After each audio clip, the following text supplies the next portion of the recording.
Cara untuk mengetahui supaya kita tidak terjebak dengan tipuan nabi palsu itu, lihat dari buah perbuatannya. Tidak mungkin pohon buruk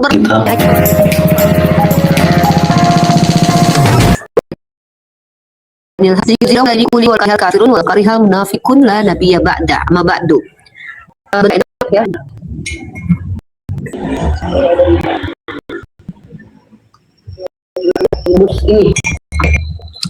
Teman-teman, kali ini aku mau ngajak Nok bahas nabi palsu, ganti tema nabi palsu. Nah, Pak Henok, ini menarik ya. Ini tema kesukaan aku, tema favorit aku. Aku ingin mengajak Pak Henok untuk memahami kenapa aku bisa mengatakan Paulus itu nabi palsu, rasul palsu. Nah, Pak Henok nanti boleh bantah ya, karena kita beda pendapat, beda keyakinan, tentu kita berbeda. Nah, Pak Henok, sebelum kita lanjut, Pak Henok tahu tidak ayat-ayat pernyataan tentang bagaimana bentuk nabi palsu di dalam Bible? Pak Henok tahu nggak? Kalau nggak nanti aku tunjukin ayat-ayatnya. Yang buahnya tidak sesuai, yang perilakunya tidak berarti sesuai. Pak Henok sudah tahu ayatnya. Coba Pak Henok punya Bible nggak di samping? Besok kalau bisa diskusi tempat saya harus bawa Bible tuh enak tuh. Ada Bible nggak di sampingnya? Atau handphonenya satu lagi ada nggak? Kalau nggak ada, yaudah. Kalau gitu saya bawa aja ya. Pak Henok, kalau Pak Henok mau tahu ayat nabi palsu menurut Yesus itu ada di dalam Matius pasal 7 nomor 15. Ya. Kita lihat bareng-bareng ya. Matius pasal 7 nomor 15. Nah, judulnya adalah hal pengajaran sesat. Judulnya hal pengajaran sesat. Saya bacakan ya ayatnya ya. Waspadalah terhadap nabi-nabi. Bentar, saya ini dulu. Oke, sebentar Pak Henok ya. Bentar.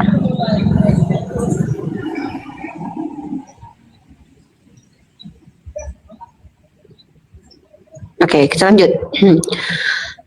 Waspadalah terhadap nabi-nabi palsu yang datang kepadamu dengan menyamar seperti domba, tetapi sesungguhnya mereka adalah serigala yang buas. Dari buahnya lah kamu akan mengenal mereka. Dapatkah orang memetik buah anggur dari semak duri atau buah ara dari rumput duri? Demikianlah satu pohon yang baik, setiap pohon yang baik menghasilkan buah yang baik, sedang pohon yang tidak baik menghasilkan buah yang tidak baik. Di ayat ke-18-nya ini yang paling aku sukai. Tidak mungkin pohon yang baik itu menghasilkan buah buruk, ataupun pohon yang tidak baik itu menghasilkan buah baik. Pak Henok bisa nggak jelaskan ke saya cara Pak Henok memahami ayat Matius 7, 15, 16, 17 sampai 18? Silakan Pak Henok jelasin dulu. Oke, dari istilahnya biar disambung lagi, bukan Tuhan yang datang kepadaku, tapi yang melakukan kehendak Bapa. Buahnya itu Uni. Saya manggilnya apa ya? Mbak, Ibu atau apa ya? Bunda atau apa panggilan biasa orang apa? Panggil Uni aja, Uni. Dari buahnya itu loh Uni. Buah itu artinya dari perilaku, bukan dari iman, pengharapan dan kasih, yang terutama kasih Uni. Udah?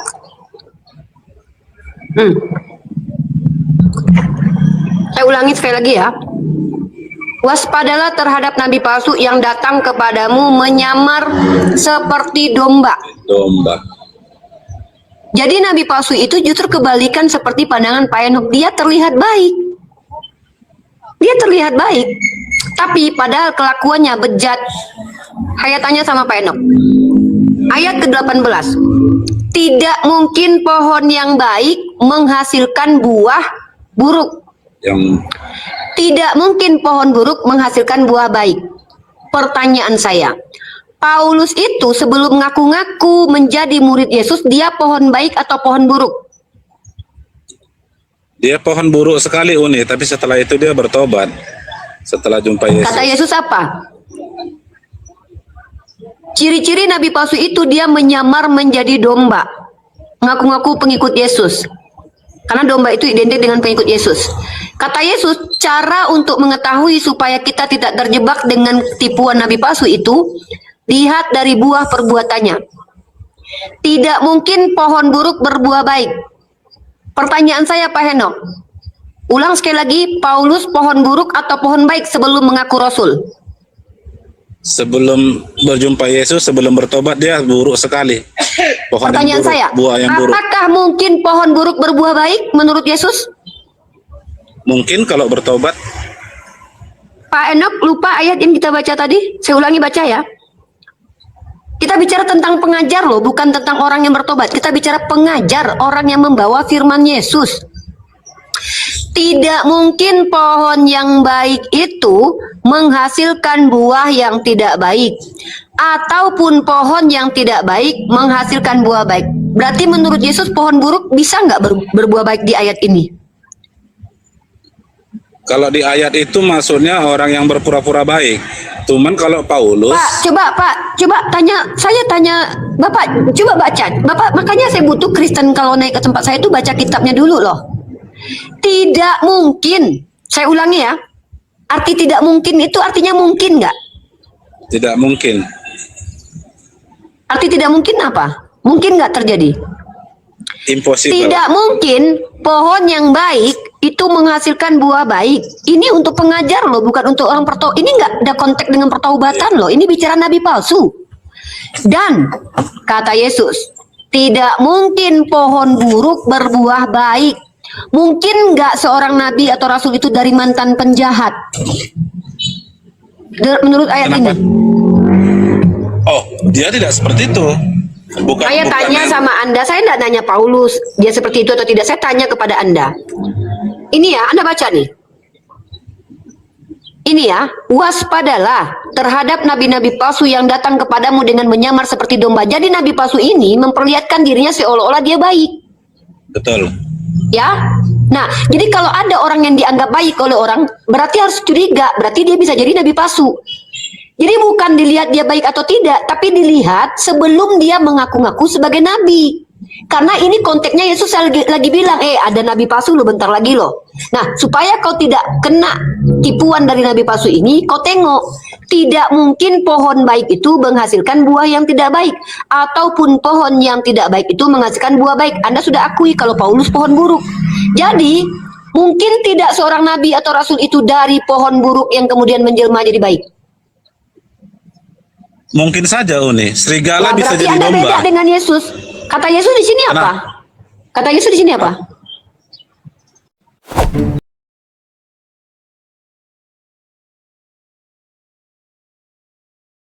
Itu menghasilkan buah yang tidak baik, ataupun Iya. pohon yang tidak baik itu menghasilkan buah baik.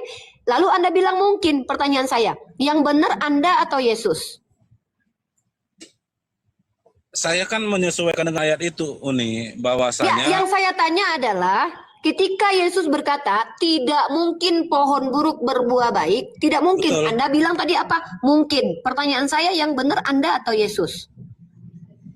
kan Paulus kan Uni, dia sebelum bertobat itu dia Saya buruk. jangan bahas Paulus dulu. Saya tanya, Oke. kata Yesus tidak mungkin ada pohon buruk itu bisa jadi pengajar yang baik. Kenapa? Ini bicara tentang nabi palsu, tentang pengajar sesat.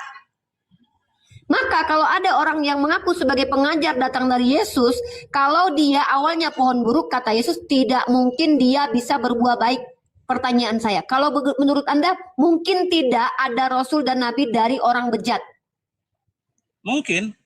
Nah, inilah Paulus bedanya Anda buktinya. dengan Yesus. Kata Yesus tidak mungkin, kata Anda mungkin. Pertanyaannya, yang benar siapa? Anda atau Yesus? Arti ayatnya itu Uni, lihat dari buahnya Uni. Lihat Anda dari ngerti nggak buahnya. ini? Anda ngerti nggak pernyataan Yesus ini? Makanya dibaca di ayat Anda ngerti nggak ayat ini? Anda coba, makanya saya bilang sebelum Paham. diskusi dengan saya, nih, waspadalah. Ini peringatan ya. Hati-hati Henok. Ada nabi palsu loh datang kepadamu, dia terlihat baik karena dia menyamar seperti domba. Jadi Anda tidak menilai dari baik buruk perbuatannya. Karena kalau dia baik justru dicurigai dia adalah domba yang nyamar. Tetapi sesungguhnya mereka serigala. Nah, kalau Anda ingin tahu kalau dia nabi palsu atau tidak, lihat buah perbuatannya. Nah, dari buahnya kamu mengenal mereka. Dapatkah orang memetik buah anggur dari semak duri? Dapat nggak Anda mengambil kebaikan dari semak duri? Nggak dapat, kata Yesus. Dapatkah Anda mengambil buah ara dari rumput duri? Nggak dapat. Demikian setiap pohon yang baik menghasilkan buah yang baik. Jadi kalau Paulus itu orang bejat dari awal, dia pohon buruk. Sedang pohon buruk, baca ini Pak ayat Anda, lihat Pak, ke depan Pak, lihat ayat Pak. Lihat ayat, lihat. Nah, sedang pohon yang tidak baik menghasilkan buah yang tidak baik. Tuh, sekali lagi ya, buah yang tidak baik. Sedangkan pohon yang tidak baik si Paulus pohon buruk. Sedangkan pohon yang tidak baik yaitu Paulus menghasilkan buah yang buruk. Buah yang tidak baik. Kenapa gitu kata Yesus? Kata Yesus begini, tidak mungkin pohon baik itu menghasilkan buah buruk. Dan tidak mungkin juga pohon buruk seperti Paulus menghasilkan buah baik. Saya tanya sekali lagi, menurut Anda mungkinkah pohon buruk bisa berbuah baik? Tidak.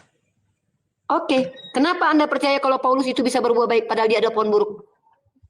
Pohon buruk kan dulu Uni sebelum dia bertobat. Setelah dia bertobat, karena dia ini pohon sudah buruk tidak mungkin tunggu berbuah dulu, baik. Uni. Karena gini, Anda tahu nggak konteks nyamar sebagai domba? Orang yang serigala awalnya menyamar sebagai domba pasti ngaku dia pengikut Yesus. Karena domba itu konteksnya pengikut Yesus. Si Paulus ini dulunya pohon buruk, cuman sejak dia bertobat sudah tumbuh lagi tunas yang baru, yang lama sudah mati, dia sudah jadi pohon baik, Uni. Berarti pohon buruk bisa berbuah baik kalau itu. Kan sudah mati, dia kan sudah bertobat, Uni. Berarti pohon buruk bisa berbuah baik nggak? Pohon buruk tidak bisa berbuat baik, tidak ada bertentangan Paulus di pohon tentang buruk Paulus. atau pohon baik di awal? Sebelum bertobat dia pohon buruk, Uni. Bisa nggak kemudian dia Buahnya, berbuah baik? Saya tanya, bisa nggak Paulus berbuah baik? Di saat dulu buahnya tetap buruk. Bro, sebelum Anda tahu bertobat. nggak? Anda tahu nggak ini? Ini Anda sedang menentang perkataan Yesus dan saya tidak bertanggung jawab dengan itu. Dengarkan baik-baik. Kata Yesus, penipu ini, nabi palsu ini, dia tuh nyamar jadi orang baik. Awalnya orang gini ya, orang kalau nyamar jadi orang baik, apakah awalnya dia orang baik atau orang buruk? Anda misalkannya mau nyamar-nyamar jadi orang baik. Kenapa Anda nyamar jadi orang baik? Karena Anda buruk awalnya. Orang yang menyamar jadi orang baik itu karena perilakunya awalnya buruk. Karena nggak mungkin orang baik nyamar jadi orang baik. Paham nggak? Paham nggak? Anda ngerti nggak menyamar sebagai domba padahal dia serigala? Ngerti nggak konteksnya di situ? Ngerti. Nah, mungkin nggak serigala nyamar jadi serigala?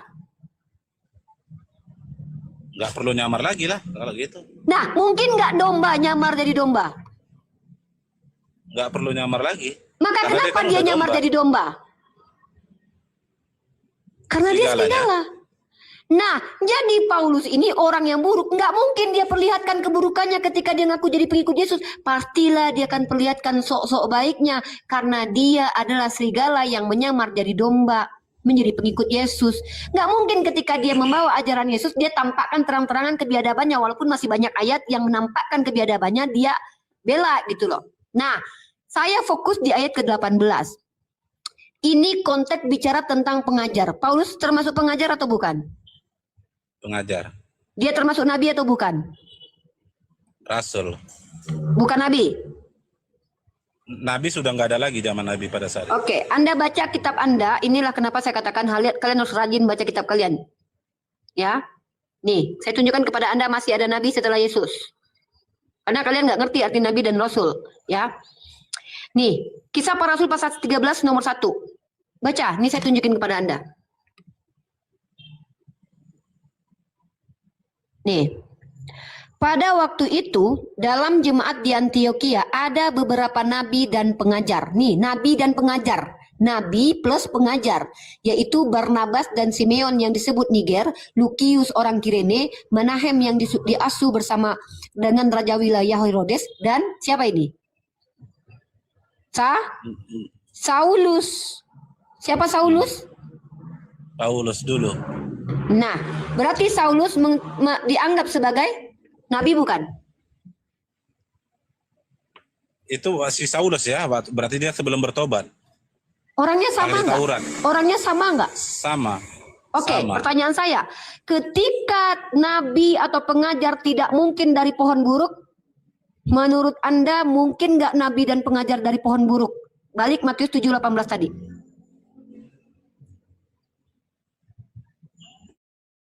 dia kan ahli Taurat. Uni. Anda baca Matius 23 nomor 15. Justru diperintahkan hati-hati terhadap orang Farisi. Dia orang Farisi loh. Ya, ahli Taurat dan orang Farisi itu. Silakan Anda. Gini ya, saya sebenarnya ingin Anda jujur menjawab pertanyaan saya.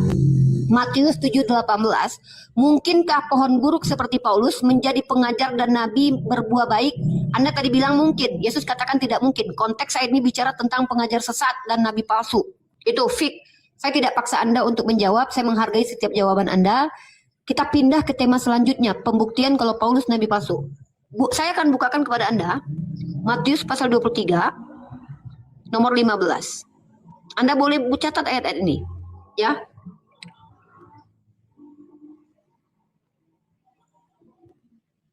Celakalah kamu hai ahli-ahli Taurat. Paulus ahli Taurat? Oke. Dan orang-orang Farisi. Oke. Paulus orang Farisi?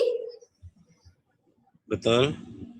Hai kamu orang munafik, sebab kamu mengarungi lautan dan menjelajah daratan untuk mentobatkan satu orang saja menjadi penganut agamamu, dan sesudah ia bertobat kamu menjadikan dia orang neraka yang 2 kali lebih jahat daripada kamu. Pertanyaan saya, Anda tahu tidak sepanjang sejarah orang Farisi atau orang ahli Taurat yang menyebarkan agamanya dan membuat orang bertobat, kemudian agama itu menjadi agama biadab sepanjang sejarah? Anda tahu nggak ada tokohnya? Pernah bertemu nggak sejarah atau berita ada orang Farisi yang mengajarkan agamanya, kemudian mentobatkan orang lain ikut agamanya. Setelah orang ikut agamanya, pengikut agamanya ini menjadi orang paling biadab sepanjang sejarah. Pernah nggak Anda menemukan satu orang Farisi membawa agama baru? Setahu saya, yang namanya orang Yahudi dan Farisi itu tidak menyebarkan agama mereka melewati lautan dan juga daratan. Satu-satunya orang Farisi yang membawa agama baru yang menyebarkannya menyeberang lautan dan menjelajah daratan, orangnya Farisi dan ahli Taurat, namanya Paulus.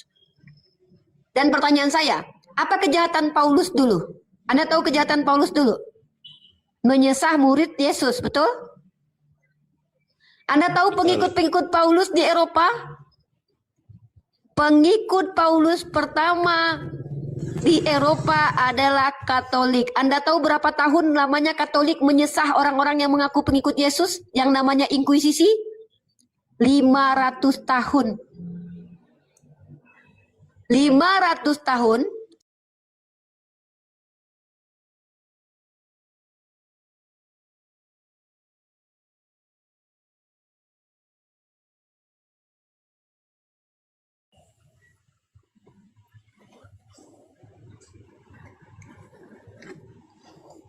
Nah, 500 tahun orang-orang Katolik yang percaya kepada ajaran Paulus itu menyesah orang-orang yang berbeda keyakinan dengan mereka tapi mengaku pengikut Yesus.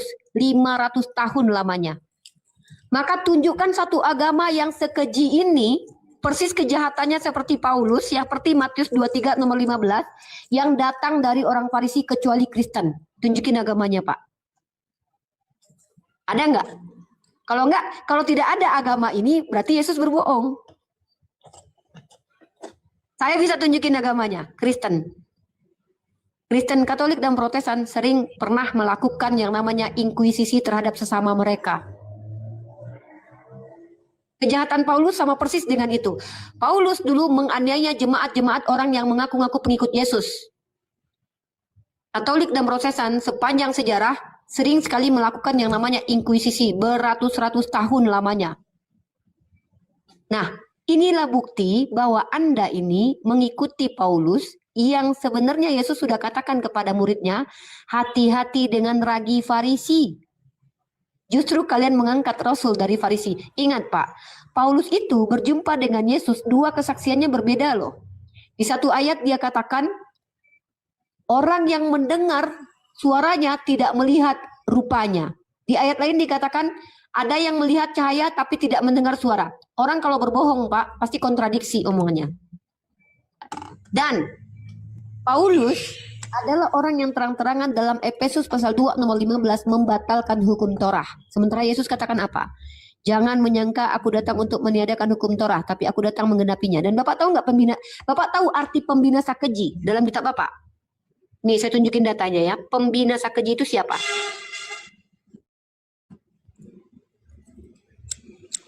Ya. Nih. Bapak coba lihat ini. Saya ngajak Bapak berpikir, Bapak boleh bantah saya. Ini Bible Bapak nih. Oke. Jadi, apabila kamu melihat pembinasa keji berdiri di tempat kudus. Jadi pembinasa keji ini ada di dalam tempat kalian sendiri, Pak. Menurut firman yang disampaikan oleh Nabi Daniel. Bapak klik bintang ini, Bapak akan ditunjukkan karakter pembinasa keji itu. Apa pembinasa keji itu? Raja itu akan membuat perjanjian itu menjadi berat. Paulus mengatakan Galatia pasal 3 ayat 10 sampai 13, Taurat itu tidak mungkin bisa dilakukan, berat. Ya, pada pertengahan 7 masa itu ia akan menghentikan korban sembelihan dan sebentar.